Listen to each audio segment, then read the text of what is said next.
ಕೃಷ್ಣಮಣಿ ಅನ್ನುವ ಗ್ರಾಮದಲ್ಲಿ ಶಾರದಾ ಎನ್ನುವ ಅತ್ತೆ ಇರುತ್ತಾಳೆ. ಅವಳ ಸೊಸೆ ಹೆಸರು ಅನಾಮಿಕಾ. ಅನಾಮಿಕಾ ಶಾರದಳನ್ನು ಎಷ್ಟೋ ಪ್ರೀತಿಯಿಂದ ನೋಡಿಕೊಳ್ಳುತ್ತಿದ್ದಳು. ಏಕೆಂದರೆ ಆಕೆಗೆ 2 ಕೈಗಳೂ ಇಲ್ಲ.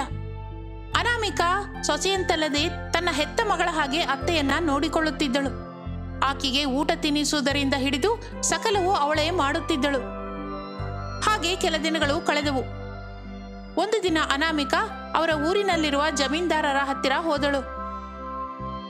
ವೀರಯ್ಯನವರೇ, ನಿಮ್ಮ ಖಾಲಿ ಸ್ಥಳದಲ್ಲಿ ಬೇಕಾದಷ್ಟು ಮರಗಳು ಬೆಳೆದಿದ್ದಾವೆ. ಅದು ದಾರಿಗೆ ಬಹಳ ಅಡ್ಡವಾಗಿದೆ. ನೀವು ಒಪ್ಪಿಗೆ ಕೊಟ್ರೆ ಅದನ್ನ ಕಡಿತೀನಿ. ಆ ಮರಗಳಿಂದ ನನಗೆ ಸೌದೆಯಾಗಿ ಉಪಯೋಗಿಸ್ತೇನೆ. ಸರಿ, ಹಾಗೆ ಮಾಡು ಎಂದು ವೀರಯ್ಯ ಅನ್ನುತ್ತಾನೆ. ಅದಕ್ಕೆ ಆಕೆ ಬಹಳ ಕೃತಜ್ಞತೆಗಳು ಹೇಳಿ ಅಲ್ಲಿಂದ ಆ ಸ್ಥಳಕ್ಕೆ ಹೋಗುತ್ತಾಳೆ. ಅಲ್ಲಿ ದಾರಿಗೆ ಅಡ್ಡವಾಗಿರುವ ಮರಗಳನ್ನು ಕಡಿದು ಕಟ್ಟಿಗೆಯನ್ನಾಗಿ ಕಟ್ಟಿಕೊಳ್ಳುತ್ತಾಳೆ. ಅನಂತರ ಅದನ್ನು ತೆಗೆದುಕೊಂಡು ಮನೆಗೆ ಹೋಗುತ್ತಾಳೆ.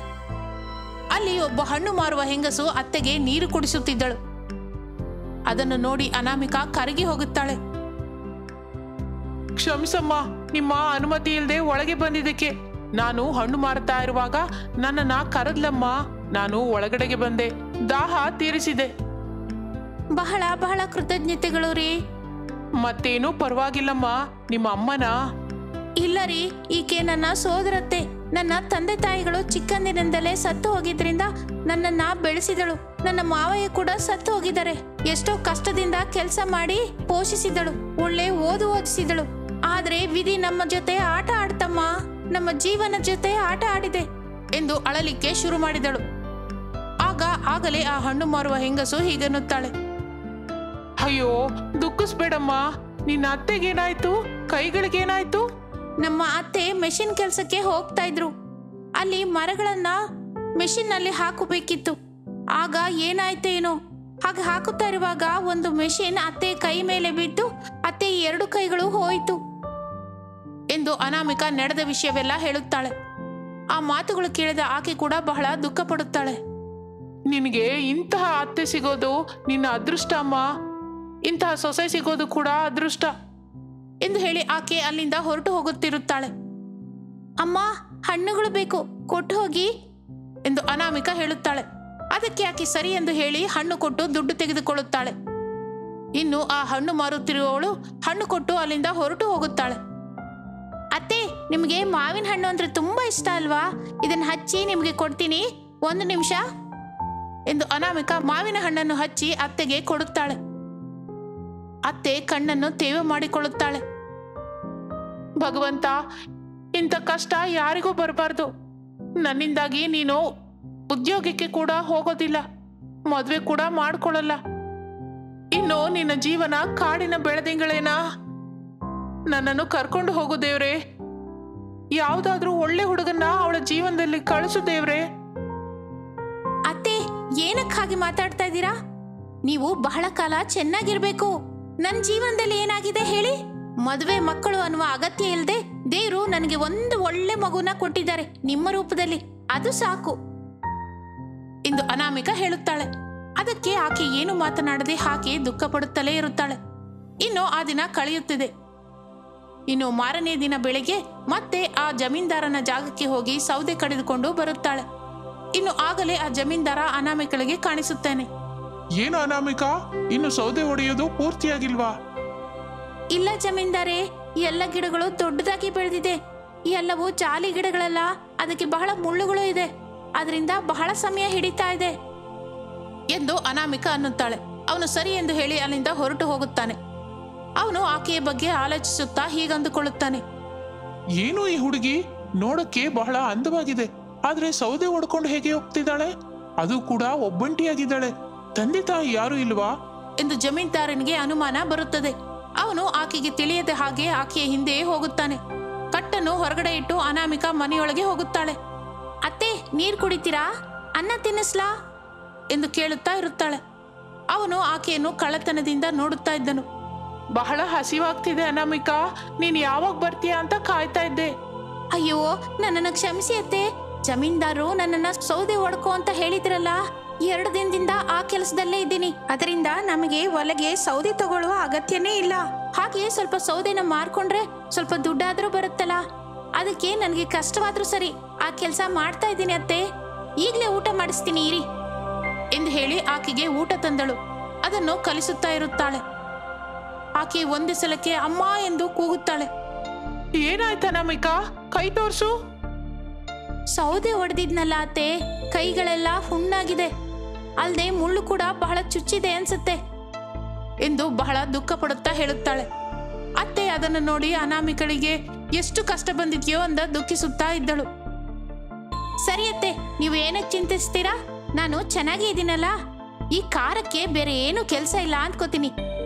ಗಾಯ ತಾಗಿದ ಕಡೆ ತಗುಲಿದ್ರೆ ನಾನು ಹೀಗೆ ಕೂಗುವಂತೆ ಮಾಡುತ್ತೆ. ಹೆಣ್ಣು ಮಗುವಿಗೆ ಇಷ್ಟು ಕಷ್ಟ ಬೇಕಾ ಅನಾಮಿಕಾ? ನೀನು ಗಂಡು ಹುಡುಗ ಆಗಿದ್ರೆ ಚೆನ್ನಾಗಿರ್ತಾ ಇತ್ತು. ಸರಿ ಅತ್ತೆ, ನಾನು ಬ್ರಹ್ಮದೇವರ ಹತ್ರ ಹೋಗಿ ಕೋರ್ಕೋತೀನಿ, ಬರುವ ಜನ್ಮದಲ್ಲಿ ಗಂಡು ಮಗನಾಗಿ ಹುಟ್ಟಿಸು ಅಂತ. ಮೊದಲು ಅನ್ನ ತಿನ್ನಿ ಎಂದು ಹೇಳಿ ಆಕೆಗೆ ಊಟ ಮಾಡಿಸುತ್ತಾ ಇರುತ್ತಾಳೆ. ಅನಾಮಿಕಳಿಗೆ ತನ್ನ ಕೈಗೆ ಗಾಯವಾದ ಕಡೆಯಲ್ಲಿ ಖಾರ ಅಂಟಿಕೊಂಡಿದ್ದರಿಂದ ನೋವಾಗುತ್ತಿತ್ತು. ಆದರೆ ಆ ನೋವನ್ನು ನುಂಗಿಕೊಂಡು ಅತ್ತೆಗೆ ಊಟ ಮಾಡಿಸುತ್ತಿರುತ್ತಾಳೆ. ಇದನ್ನೆಲ್ಲ ಜಮೀನ್ದಾರ ನೋಡುತ್ತಿರುತ್ತಾನೆ. ತಾಯಿ ಅಲ್ಲದಿದ್ದರೂ ಹೀಗೆ ಅವಳು ಅತ್ತೆಯನ್ನು ಚೆನ್ನಾಗಿ ನೋಡಿಕೊಳ್ಳುತ್ತಿದ್ದಾಳೆ. ಅವಳ ಗಂಡನ ಮನೆಗೆ ಹೋದರೆ ಅತ್ತೆಯನ್ನು ಗಂಡನನ್ನು ಎಷ್ಟೋ ಚೆನ್ನಾಗಿ ನೋಡಿಕೊಳ್ಳುತ್ತಾಳೆ. ನಾನು ಇಷ್ಟು ವರ್ಷ ಮದುವೆ ಮಾಡಿಕೊಳ್ಳದೆ ಇದ್ದಿದ್ದಕ್ಕೆ ಭಗವಂತ ಒಳ್ಳೆ ಹುಡುಗಿನ ತೋರಿಸಿದ್ದಾನೆ ಎಂದು ಜಮೀನ್ದಾರ ಸಂತೋಷಿಸುತ್ತಾನೆ. ಇನ್ನು ಆ ಮಾರನೇ ದಿನ ತನ್ನ ತಾಯಿಯನ್ನು ಕರೆದುಕೊಂಡು ಅನಾಮಿಕಳ ಮನೆಗೆ ಬರುತ್ತಾನೆ ಜಮೀನ್ದಾರ್. ಆ ಸಮಯದಲ್ಲಿ ಮನೆಯಲ್ಲಿ ಅನಾಮಿಕಾ ಇರುವುದಿಲ್ಲ. ಜಮೀನ್ದಾರನ ತಾಯಿ ಅನಾಮಿಕಳ ಅತ್ತೆಯ ಹತ್ತಿರ ಹೀಗನ್ನುತ್ತಾಳೆ. ನೋಡಿ, ನಮ್ಮ ಹುಡುಗನಿಗೆ ಮೊದಲು ಮದುವೆ ಮೇಲೆ ಆಸಕ್ತಿ ಇರಲಿಲ್ಲ. ಬರೋ ಹುಡುಗಿ ನಮ್ಮನ್ನ ಸರಿಯಾಗಿ ನೋಡ್ಕೋತಾಳೋ ಇಲ್ವೋ ಅಂತ ಭಯವಿದ್ದಿತ್ತು. ಆದ್ರೆ ಅನಾಮಿಕಳ ಬಗ್ಗೆ ತಿಳಿದುಕೊಂಡು ಅವನು ಅವಳ ಬಗ್ಗೆ ಹೇಳಿದ. ನಾನು ಒಂದು ಕ್ಷಣ ಕೂಡ ತಡ ಮಾಡದೆ ಮದುವೆಗೆ ಒಪ್ಕೊಂಡಿದ್ದೀನಿ. ನಿಮಗೆ ಇಷ್ಟವಾದ್ರೆ ಹೇಳಿ, ಅವರಿಬ್ಬರಿಗೆ ಮದುವೆ ಮಾಡೋಣ. ಹಾಗೆ ನೀವು ಕೂಡ ನಮ್ಮ ಜೊತೆಲೇ ಇರಬಹುದು ಎನ್ನುತ್ತಾಳೆ. ಜಮೀನ್ದಾರನ ತಾಯಿಯ ಆ ಮಾತು ಕೇಳುತ್ತಾಳೆ ಅನಾಮಿಕಳ ಅತ್ತೆ ಎಷ್ಟೋ ಸಂತೋಷ ಪಡುತ್ತಾಳೆ. ಭಗವಂತ, ಇಷ್ಟು ದಿನಕ್ಕೆ ನನ್ನ ಸೊಸೆ ಮೇಲೆ ಕರುಣೆ ತೋರಿಸಿದ್ಯಾ? ಸಾಕು ದೇವರೇ, ಸಾಕು. ನಾನಂತೂ ಮದುವೆಗೆ ಒಪ್ಕೊಳ್ತೀನಿ. ಅನಾಮಿಕಳನ್ನ ಕೂಡ ಒಂದು ಮಾತು ಕೇಳಿ, ಆಕೆ ಒಪ್ಕೊಳ್ತಿದ್ರೆ ನೀವೇ ಒಪ್ಪಿಸ್ಬೇಕು ಎಂದು ಅನ್ನುತ್ತಾಳೆ. ಅದಕ್ಕೆ ಅವರು ಸರಿ ಅನ್ನುತ್ತಾರೆ. ಸ್ವಲ್ಪ ಸಮಯದ ನಂತರ ಅನಾಮಿಕಾ ಅಲ್ಲಿಗೆ ಬರುತ್ತಾಳೆ. ಅನಾಮಿಕಳಿಗೆ ನಡೆದ ವಿಷಯವೆಲ್ಲ ಹೇಳುತ್ತಾರೆ. ಅವಳ ಸೋದರತಿಯ ಕಣ್ಣಿನಲ್ಲಿರುವ ಆನಂದವನ್ನು ನೋಡಿದ ಅನಾಮಿಕಾ ಮದುವೆಗೆ ಸರಿ ಎಂದು ಹೇಳುತ್ತಾಳೆ.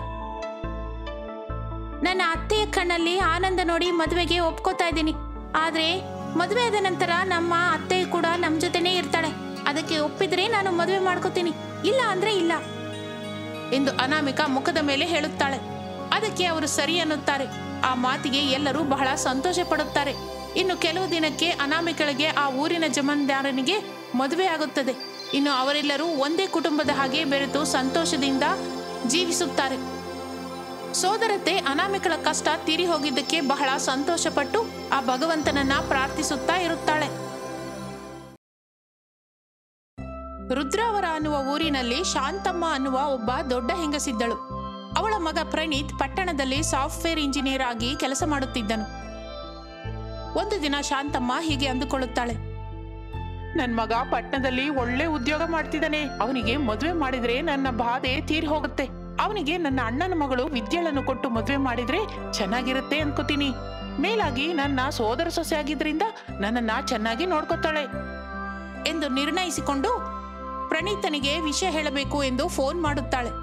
ಹಲೋ, ಅಮ್ಮ ಹೇಳಮ್ಮ. ಏನು ಇಲ್ವೋ, ನಿನಗೆ ಮದುವೆ ವಿಷಯದ ಬಗ್ಗೆ ಮಾತಾಡೋಣ ಅಂತ ಕೇಳ್ದೆ.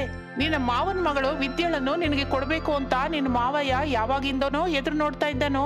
ನನ್ಗೂ ಕೂಡ ಅವಳನ್ನೇ ಸೊಸೆಯಾಗಿ ತರಬೇಕು ಅಂತಿದೆ. ನೀನು ಓಕೆ ಅಂದ್ರೆ ದೊಡ್ಡವರು ನಾವು ಮಿಕ್ಕ ವಿಷಯ ಮಾತಾಡ್ತೀವಿ.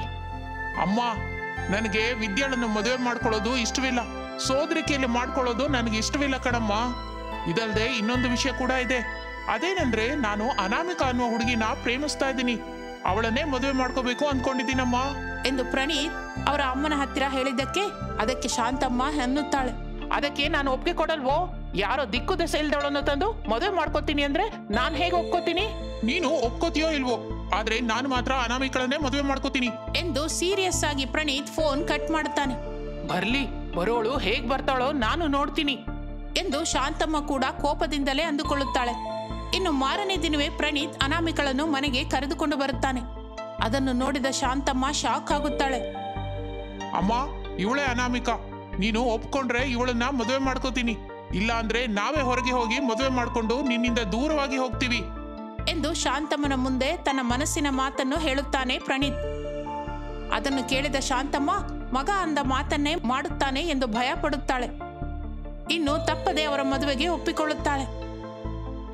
ಹಾಗೆ ಪ್ರಣೀತ್ ಅನಾಮಿಕಳ ಮದುವೆ ನಡೆಯುತ್ತದೆ. ಆದರೆ ಈ ಮದುವೆ ಶಾಂತಮ್ಮಳಿಗೆ ಎಷ್ಟೂ ಇಷ್ಟವಿಲ್ಲ. ಹೇಗಾದ್ರೂ ಸರಿ ಅನಾಮಿಕಳನ್ನು ಓಡಿಸಬೇಕು ಅಂದುಕೊಳ್ಳುತ್ತಾಳೆ. ಒಂದು ದಿನ ಪ್ರಣೀತ್ ಅವರ ಅಮ್ಮನ ಹತ್ತಿರ ಹೋಗುತ್ತಾನೆ. ಅಮ್ಮ, ಅನಾಮಿಕಾ ನಾನು ಇವತ್ತು ಪಟ್ನಕ್ಕೆ ಹೋಗ್ತಾ ಇದೀವಿ. ನನಗೆ ಹಾಲಿಡೇಸ್ ಆಗಿ ಹೋಗಿದೆ ಅಮ್ಮ. ನೀನ್ ಹೋದ್ರೆ ಹೋಗೋ, ಸೊಸೆಯನ್ನು ಸ್ವಲ್ಪ ದಿನ ಇಲ್ಲೇ ಇಡ್ಬೋದಲ್ಲ. ಏನಕ್ಕಮ್ಮ, ಅಲ್ಲಿ ಹೊಸ ಸಂಸಾರ ಏರ್ಪಾಡು ಮಾಡ್ಬೇಕಲ್ಲ. ಸಮಯ ನೋಡಿ ಆಗಾಗ ಇಬ್ರು ಬರ್ತೀವಿ ಬಿಡು ಎಂದು ಹೇಳಿ ಅವರಿಬ್ಬರು ಹೊರಟು ಹೋಗುತ್ತಾರೆ. ಛೇ, ಇವಳನ್ನ ಚಿತ್ರವಧೆ ಮಾಡಿ ಈ ಮನೆಯಿಂದ ಕಳಿಸೋಣ ಅಂದ್ಕೊಂಡ್ರೆ ತಪ್ಪಿಸ್ಕೊಂಡು ಹೊರಟು ಹೋದ್ಲು. ಆದ್ರೆ ನಾನು ಬಿಡಲ್ಲ. ಎಷ್ಟು ವರ್ಷಗಳಾದ್ರೂ ಸರಿ ಇವಳನ್ನ ನನ್ನ ಮಗನಿಂದ ಬಿಡುಗಡೆ ಮಾಡಿಸ್ತೀನಿ ಎಂದು ಶಾಂತಮ್ಮ ಅಂದುಕೊಳ್ಳುತ್ತಾಳೆ. ಹಾಗೆ ಕೆಲವು ವರ್ಷಗಳು ಕಳೆಯುತ್ತದೆ. ಅನಾಮಿಕಳಿಗೆ ಒಬ್ಬ ಮಗ ಮಗಳು ಹುಟ್ಟುತ್ತಾರೆ. ಪಟ್ಟಣದಲ್ಲಿ ಶಾಂತಮ್ಮಳಿಂದ ದೂರವಾಗಿ ಪ್ರಣೀತ್ ಅನಾಮಿಕಾ ಮಕ್ಕಳು ಬದುಕುತ್ತಿದ್ದರು. ಹಾಗೆ ಇನ್ನು ಕೆಲವು ದಿನಗಳು ಕಳೆಯುತ್ತದೆ. ಪ್ರಣೀತನಿಗೆ ಕಂಪನಿಯ ಕೆಲಸದ ಮೇಲೆ ಒಂದು 5 ತಿಂಗಳು ಅಮೆರಿಕಾಗೆ ಹೋಗುವ ಅವಕಾಶ ಬರುತ್ತದೆ. ಮನೆಗೆ ಬಂದು ಆ ವಿಷಯವನ್ನು ಅನಾಮಿಕಳಿಗೆ ಹೇಳುತ್ತಾನೆ. ಅಮ್ಮ, 5 ತಿಂಗಳು ನೀವಿಲ್ದಿದ್ರೆ ಬಹಳ ಕಷ್ಟ ಅನ್ಸುತ್ತೆ ರೀ. ನೀವು ಅಮೆರಿಕ ಟ್ರಿಪ್ ಕ್ಯಾನ್ಸಲ್ ಮಾಡ್ಕೊಳ್ಳಿ. ಎಷ್ಟೋ ದಿನದಿಂದ ಅಂದ್ಕೊಂತಿರೋ ಅವಕಾಶ ಅನಾಮಿಕಾ ಈಗ ಎದುರಿಗೆ ಬಂದಿದೆ. ಅದನ್ನ ಮಿಸ್ ಮಾಡ್ಕೊಂಡ್ರೆ ಹೇಗೆ ಹೇಳು? ನಾನು ಖಚಿತವಾಗಿ ಹೋಗಿ ಬರಬೇಕು. ಸರಿ, ನಿಮಗೆ ಏನ್ ಕರೆಕ್ಟ್ ಅನ್ಸುತ್ತೋ ಅದನ್ನೇ ಮಾಡಿ. ಆದ್ರೆ ನೀವು ಬರೋವರೆಗೂ ನಾವಿಲ್ಲಿರೋದು ಅಷ್ಟು ಒಳ್ಳೇದಲ್ಲ ಅನ್ನಿಸ್ತಾ ಇದೆ. ಅದಕ್ಕೆ ನಾವು ಇಲ್ಲಿ ಈ ಮನೆ ಖಾಲಿ ಮಾಡಿ ನಮ್ಮ ಸ್ವಂತ ಊರಿಗೆ ಹೊರಟು ಹೋಗೋಣ. ನಾನು ಅಮೆರಿಕದಿಂದ ತಿರುಗಿ ಬಂದ ಮೇಲೆ ತಕ್ಷಣ ವಾಪಸ್ ಬರೋಣ. ಅದಕ್ಕೆ ಅನಾಮಿಕಾ ಸರಿ ಎಂದು ಹೇಳುತ್ತಾಳೆ. ಇನ್ನು ಆ ದಿನವೇ ಎಲ್ಲರೂ ಶಾಂತಮ್ಮನ ಹತ್ತಿರ ಹೋಗುತ್ತಾರೆ. ಶಾಂತಮ್ಮಳಿಗೆ ಪ್ರಣೀತ್ ವಿಷಯ ಹೇಳಿ ಅಮೆರಿಕಾಗೆ ಹೋಗುತ್ತಾನೆ. ಇಷ್ಟು ದಿನದ ನಂತರ ಮನೆಗೆ ಬಂದ ಅನಾಮಿಕಳ ಮೇಲೆ, ಮಕ್ಕಳ ಮೇಲೆ ಶಾಂತಮ್ಮಳಿಗೆ ಎಂತಹ ಪ್ರೇಮವೂ ಇರುವುದಿಲ್ಲ. ಒಂದು ದಿನ ಶಾಂತಮ್ಮ ಕುಳಿತುಕೊಂಡಿರುವಾಗ ಇಬ್ಬರು ಮಕ್ಕಳು ಅಜ್ಜಿ ಎಂದು ಅವಳ ಹತ್ತಿರ ಬರುತ್ತಾರೆ. ಶಾಂತಮ್ಮ ಮಕ್ಕಳನ್ನು ಕೋಪದಿಂದ ಪಕ್ಕಕ್ಕೆ ದೂಡುತ್ತಾಳೆ. ಏಯ್, ಭಿಕ್ಷುಕರ ತರ ಆಗಿದ್ದೀರಾ, ಪಕ್ಕಕ್ಕೆ ಹೋಗಿ. ನನ್ನ ಹತ್ರ ಬಂದ್ರೆ ಕಾಲ್ ಮುರಿತೀನಿ ಎಂದು ಶಾಂತಮ್ಮ ಗಟ್ಟಿಯಾಗಿ ಅನ್ನುತ್ತಾಳೆ. ತಕ್ಷಣ ಮಕ್ಕಳು ಅಳುತ್ತಾ ಅಮ್ಮನ ಹತ್ತಿರ ಹೋಗಿ ಹೇಳುತ್ತಾರೆ. ಅದನ್ನು ಕೇಳಿದ ಅನಾಮಿಕಾ ಏನು ಮಾಡಲಾರದೆ ಸೈಲೆಂಟ್ ಆಗಿ ಹೋಗುತ್ತಾಳೆ. ಅಯ್ಯೋ, ಏನಕ್ಕಮ್ಮ ಅಳ್ತಿದ್ದೀರಾ? ನಿಮ್ಮ ಅಜ್ಜಿ ಬೇಕು ಅಂತ ಮಾಡ್ಲಿಲ್ಲ, ತಮಾಷೆಯಾಗಿ ಹಾಗೆ ಮಾಡಿದಾರಷ್ಟೇ. ನೀವು ಅಜ್ಜಿ ಕರೆದಾಗ್ಲೇ ಹೋಗಿ, ಇಲ್ಲಾಂದ್ರೆ ಅವರ ಹತ್ರ ಹೋಗ್ಬೇಡಿ, ಸರಿನಾ? ಮಕ್ಕಳು ಸರಿ ಎಂದು ಹೇಳಿ ಪಕ್ಕಕ್ಕೆ ಹೊರಟು ಹೋಗುತ್ತಾರೆ. ಇನ್ನು ಆ ಮಾರನೇ ದಿನ ಶಾಂತಮ್ಮ ಹೀಗೆ ಅಂದುಕೊಳ್ಳುತ್ತಾಳೆ. ಇನ್ನು ಇಷ್ಟು ದಿನಕ್ಕೆ ನನ್ನ ಹತ್ತಿರ ನನ್ನ ಮಗ ಇಲ್ದೆ ಬಂದಿದ್ದಾಳೆ. ಈಗಲಾದರೂ ಮೀರಿ ಹೋಗಿದೆಯಲ್ಲ, ಇವಳನ್ನ ಏನೋ ಒಂದು ಮಾಡಿ ಇಲ್ಲಿಂದ ಹೊರ ಹಾಕಬೇಕು ಎಂದು ಶಾಂತಮ್ಮ ಅಂದುಕೊಳ್ಳುತ್ತಾಳೆ. ಹಾಗೆ ಮಕ್ಕಳ ನೆಪ ಇಟ್ಟುಕೊಂಡು, ವಸ್ತುಗಳ ನೆಪ ಇಟ್ಟುಕೊಂಡು ಅನಾಮಿಕಳನ್ನು ಯಾವುದೋ ಒಂದು ವಿಷಯದಿಂದ ಬೈಯುತ್ತಲೇ ಇರುತ್ತಾಳೆ ಶಾಂತಮ್ಮ. ಅದೆಲ್ಲ ಬೇಕು ಅಂತ ಮಾಡುತ್ತಿದ್ದಾಳೆ ಎಂದು ತಿಳಿದರೂ ಅನಾಮಿಕಾ ಸೈಲೆಂಟ್ ಆಗಿ ಇರುತ್ತಾಳೆ. ಹಾಗೆ ಕೆಲವು ದಿನಗಳು ಕಳೆಯುತ್ತದೆ. ಒಂದು ದಿನ ಅನಾಮಿಕಾ ಅನ್ನ ಹಾಕಿಕೊಂಡು ಮಕ್ಕಳಿಗೆ ತಿನ್ನಿಸುತ್ತಾ ತಾನು ತಿನ್ನುತ್ತಿದ್ದಳು. ಇಷ್ಟರಲ್ಲಿ ಶಾಂತಮ್ಮ ಅಲ್ಲಿಗೆ ಬರುತ್ತಾಳೆ. ಮನೆಗೆ ಬಂದ ಪ್ರತಿ ನಾಯಿಗಳು ಇಲ್ಲಿ ಏನೋ ಸಂಪಾದಿಸಿ ಇಟ್ಟುಕೊಂಡ ಹಾಗೆ ಹೇಗೆ ತಿಂತಿದ್ದಾವೋ ಏನೋ ನೋಡು. ಬಹಳ ದುಡ್ಡಿರೋರ್ನ ನೋಡಿ ಗಾಳ ಹಾಕೊಂಡು ಹಿಡಿಯೋದು, ಅವರ ಮನೆಯಲ್ಲಿ ಯಾವ ಕಷ್ಟವೂ ಇಲ್ಲದೆ ತೂರ್ಕೊಳ್ಳೋದು ಬಹಳ ಅಭ್ಯಾಸವಾಗಿ ಹೋಗಿದೆ. ಏನತ್ತೆ, ಹೇಗ್ ಮಾತಾಡ್ತಾ ಇದ್ದೀರಾ? ನಾನೇನು ನಿಮ್ಮ ಆಸ್ತಿಗಾಗಿ ಅಂತಸ್ತಿಗಾಗಿ ನಿಮ್ಮ ಮಗನ್ನ ಮದುವೆ ಮಾಡ್ಕೊಂಡಿಲ್ಲ. ನಾನು ಪ್ರಣೀತ್ ಮನಸ್ಫೂರ್ತಿಯಾಗಿ ಇಷ್ಟಪಟ್ಟು ಹತ್ತಿರವಾಗಿದ್ದೀವಿ. ಆದ್ರೂ ನಾನು ನನ್ನ ಮಕ್ಕಳು ನನ್ನ ಗಂಡ ಸಂಪಾದಿಸಿದ್ದೆ ಅಲ್ವಾ ತಿಂತಾ ಇರೋದು. ಎಷ್ಟು ಪೊಗರಿ ನಿಂಗೆ, ನನಗೆ ಎದುರುತ್ರ ಹೇಳ್ತಿದ್ಯಾ? ನಿನ್ನ ಒಂದು ಕ್ಷಣ ಮನೆಯಲ್ಲಿ ಇಡಬಾರ್ದು. ನಿನಗೇನಾದ್ರೂ ಸ್ವಲ್ಪವಾದ್ರೂ ನಾಚಿಕೆ ಮಾನ ಮರ್ಯಾದೆ ಇದ್ರೆ ನನ್ನ ಮನೆ ಬಿಟ್ಟು ಹೊರಟು ಹೋಗು. ಅಷ್ಟು ಅವಮಾನ ಆಗಿದ್ದರಿಂದ ಅನಾಮಿಕಾ ತನ್ನ ಮಕ್ಕಳನ್ನು ಲಗೇಜ್ ಅನ್ನು ತೆಗೆದುಕೊಂಡು ಹೊರಗೆ ಬರುತ್ತಾಳೆ. ಅಮ್ಮ, ತಿಂತಾ ಇರುವಾಗ ಯಾಕಮ್ಮ ಹೊರಗೆ ಕರ್ಕೊಂಡು ಬಂದೆ? ಸ್ವಲ್ಪ ಹೊತ್ತು ಇರು ಮಗು, ನಾನು ನಿಮಗೆ ಊಟ ಹಾಕ್ತೀನಿ ಎಂದು ಅಲ್ಲಿಂದ ಸ್ವಲ್ಪ ದೂರ ಹೋಗಿ ಒಬ್ಬ ದೊಡ್ಡ ಮನುಷ್ಯನನ್ನು ಬಾಡಿಗೆಗೆ ಮನೆ ಕೇಳಿ ತನ್ನ ಹತ್ತಿರವಿರುವ ಕೂಡಿಟ್ಟುಕೊಂಡ ಹಣದಿಂದ ಮನೆಗೆ ಬೇಕಾದ ಸಾಮಾನುಗಳನ್ನೆಲ್ಲ ತಂದು ಮಕ್ಕಳಿಗೆ ಅನ್ನ ಹಾಕುತ್ತಾಳೆ. ಹಾಗೆ ಕೆಲ ದಿನಗಳು ಕಳೆಯುತ್ತದೆ. ಅನಾಮಿಕಳಿಗೆ ಏನು ಮಾಡಲು ಅರ್ಥವಾಗುವುದಿಲ್ಲ. ಪ್ರಣೀತ್ಗೆ ವಿಷಯ ಹೇಳಬೇಕು ಅಂದರೆ ಅವನ ಅಮೆರಿಕ ನಂಬರ್ ಅವಳ ಹತ್ತಿರವಿಲ್ಲ. ತಾನು ಹೇಗೆ ಬದುಕಬೇಕೋ ಅರ್ಥವಾಗುವುದಿಲ್ಲ. ಆಗಲೇ ದೂರದಲ್ಲಿ ಆ ಮನೆಯ ಯಜಮಾನ ಹೊಲ ಉಳುವುದನ್ನು ನೋಡುತ್ತಾಳೆ. ಎಲ್ಲರಿಗೂ ಅನ್ನ ಹಾಕುವ ರೈತನ ಕೆಲಸ ನಾನು ಕೂಡ ಮಾಡ್ತೀನಿ. ನನಗೆ ವ್ಯವಸಾಯ ಮಾಡಬೇಕು ಅಂತ ಯಾವಾಗಿನಿಂದಲೋ ಕೋರಿಕೆ ಇದ್ದಿತ್ತು. ಅದು ಈಗ ನೆರವೇರ್ತಾ ಇದೆ. ಹಾಗೆ ತನ್ನ ಕೋರಿಕೆಯನ್ನು ಮನೆ ಯಜಮಾನನಿಗೆ ಹೇಳಿ ಅವನ ಹೊಲದಲ್ಲಿ ಸ್ವಲ್ಪ ಹೊಲವನ್ನು ಗೇಣಿಗೆ ತೆಗೆದುಕೊಂಡು ಯಜಮಾನನ ಎತ್ತುಗಳಿಂದ ಹೊಲ ಉಳಲಿಕ್ಕೆ ಶುರು ಮಾಡುತ್ತಾಳೆ ಅನಾಮಿಕಾ. ಇನ್ನು ಆ ವರ್ಷ ಬಹಳ ಮಳೆ ಬರುತ್ತದೆ. ಬೆಳೆ ಕೂಡ ಬಹಳ ಬರುತ್ತದೆ. ಅದರಿಂದ ಕೈಗೆ ಬಹಳ ದುಡ್ಡು ಬರುತ್ತದೆ. ಹಾಗೆ ಕೆಲ ತಿಂಗಳು ಕಳೆಯುತ್ತದೆ. ಇಷ್ಟರಲ್ಲಿ ಅಮೆರಿಕದಿಂದ ಪ್ರಣೀತ್ ಗಾಬರಿಯಿಂದ ಮನೆಗೆ ಬರುತ್ತಾನೆ. ಎದುರಿಗೆ ಬಂದ ಶಾಂತಮ್ಮಳ ಹತ್ತಿರ ಹೀಗನ್ನುತ್ತಾನೆ. ಅಮ್ಮ, ಏನೇನು ಯಾವಾಗ ಫೋನ್ ಮಾಡಿದ್ರು? ಮಕ್ಕಳಿಗೆ ಅನಾಮಿಕಳಿಗೆ ಕೊಡು ಅಂದ್ರೆ ಅವ್ರು ಅಲ್ಲಿದ್ದಾರೆ ಇಲ್ಲಿದ್ದಾರೆ ಅಂತ ಹೇಳ್ತಾ ಇದೀಯಾ? ಇಷ್ಟಕ್ಕೂ ಅವ್ರು ಎಲ್ಲಿದ್ದಾರೋ ಕರಿ. ನಾನು ಅವರನ್ನ ನೋಡ್ದೆ ಮಾತಾಡ್ದೆ 5 ತಿಂಗಳಾಯ್ತಮ್ಮ ಎಂದು ಪ್ರಣೀತ್ ಗಾಬರಿಯಿಂದ ಶಾಂತಮ್ಮಳ ಹತ್ತಿರ ಹೇಳುತ್ತಾನೆ. ಆಗ ಶಾಂತಮ್ಮ ಪ್ರಣೀತ್ನ ಹತ್ತಿರ ಹೀಗನ್ನುತ್ತಾಳೆ. ಒರೇ ಪ್ರಣೀತ್, ನಿನ್ಗೆ ಒಂದ್ ವಿಷಯ ಹೇಳ್ಬೇಕು. ಅದು ನಿನಗೆ ಮರ್ಯಾದೆ ಹೋಗುವ ವಿಷಯ ಕಣೋ. ಏನಮ್ಮ, ಏನಾಯ್ತು? ನಿನ್ ಹೆಂಡತಿ ಅನಾಮಿಕಾ ನೀನು ಅಮೆರಿಕಾಗೆ ಹೋಗ್ತಲೇ 1 ತಿಂಗಳಲ್ಲಿ ಮನೆಯಲ್ಲಿ ಕಾಣಿಸ್ಲಿಲ್ಲ. ಎಲ್ಲಿಗೆ ಹೊರಟೋದ್ಲು ಅಂತ ಅವಳನ್ನು ಹುಡುಕಿದ್ರೆ ಬೇರೆ ಯಾರ ಜೊತೆಗೋ ಮಕ್ಕಳನ್ನ ಕರ್ಕೊಂಡು ಓಡಿ ಹೋಗಿದ್ದಾಳೆ ಅಂತ ತಿಳಿತೋ. ಅದಕ್ಕೆ ನಾನು ವಿಷಯ ನಿನಗೆ ಫೋನ್ನಲ್ಲಿ ಹೇಳಿಲ್ಲ. ಇನ್ನು ಅವ್ರ ಬಗ್ಗೆ ಮರೆತು ಹೋಗಪ್ಪ. ನೋ, ನನ್ನ ಅನಾಮಿಕಾ ಹಾಗೆ ಮಾಡಲ್ಲಮ್ಮ. ಅವಳು ಯಾವತ್ತೂ ನನ್ನನ್ನ ಬಿಟ್ಟು ಹೊರಟು ಹೋಗೋದಿಲ್ಲ. ಅವಳನ್ನ ತಪ್ಪಾಗಿ ಅರ್ಥ ಮಾಡ್ಕೊಂಡಿದ್ಯಾ ನೀನು. ತನ್ನ ಬ್ಯಾಗ್ ಅನ್ನು ಅಲ್ಲಿಯೇ ಬಿಟ್ಟು ಅನಾಮಿಕಳಿಗಾಗಿ ಹುಡುಕಿಕೊಂಡು ಹೊರಟು ಹೋಗುತ್ತಾನೆ ಪ್ರಣೀತ್. ಬಹಳ ಜಾಗದಲ್ಲಿ ಹುಡುಕುತ್ತಾನೆ. ಹುಡುಕುತ್ತಲೇ ಇರುತ್ತಾನೆ ಪ್ರಣೀತ್. ಆದರೆ ಅನಾಮಿಕಳ ಜಾಡು ಕಾಣಿಸುವುದಿಲ್ಲ. ಹಾಗಾಗಿ ತಿರುಗಿ ಮನೆಗೆ ಬರುತ್ತಿರುವಾಗ ಒಬ್ಬ ಹುಡುಗಿ ಹೊಲದಲ್ಲಿ ಉಳುತ್ತಾ ಕಾಣಿಸುತ್ತಾಳೆ ಪ್ರಣೀತನಿಗೆ. ಪ್ರಣೀತ್ ಆ ಹುಡುಗಿಯನ್ನು ಹಾಗೆ ನೋಡುತ್ತಾನೆ. ಅರೆ, ಅಲ್ಲಿ ಯಾರೋ ಅನಾಮಿಕಳ ಹಾಗೆ ಇದ್ದಾಳೆ. ಎತ್ತುಗಳ ಜೊತೆ ಹೊಲ ಉಳ್ತಾ ಇದ್ದಾಳೆ ಎಂದು ಪ್ರಣೀತ್ ಅನಾಮಿಕಳ ಹತ್ತಿರ ಹೋಗುತ್ತಾನೆ. ಅಲ್ಲಿ ನಿಜವಾಗಿಯೇ ಅನಾಮಿಕಾ ಇರುತ್ತಾಳೆ. ಅವಳನ್ನು ನೋಡಿ ಶಾಕ್ ಆಗುತ್ತಾನೆ. ಅನಾಮಿಕಾ ಕೂಡ ಪ್ರಣೀತ್ನನ್ನು ನೋಡಿ ಆನಂದ ತಟ್ಟುಕೊಳ್ಳಲಾರದೆ ಓಡಿ ಬಂದು ಅಪ್ಪಿಕೊಂಡಳು. ಏನ್ ಅನಾಮಿಕಾ, ಏನಾಗ್ತಾ ಇದೆ? ನೀವೇನಿಲ್ಲಿ? ನಿಜಕ್ಕೂ ಇಲ್ಲಿಗೆ ಯಾಕೆ ಬಂದೆ?